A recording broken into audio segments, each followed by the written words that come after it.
সম্মানিত তিতাসবাসী, আসছে আগামীকাল 25শে অক্টোবর রোজ শনিবার তিতাস উপজেলা ওলামা পরিষদের উদ্যোগে চতুর্থ ইসলামী মহাসম্মেলনের আয়োজন করা হইয়াছে।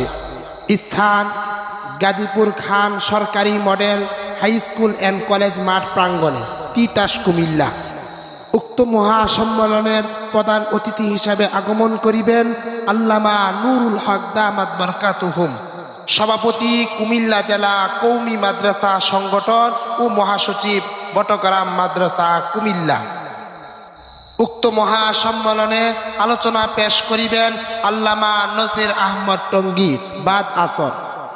আরও ওয়াজ করিবেন আল্লামা নজরুল ইসলাম কাসিমি ঢাকা। আরও ওয়াজ করিবেন মুফতি আনিসুর রহমান আশরাফি ঢাকা।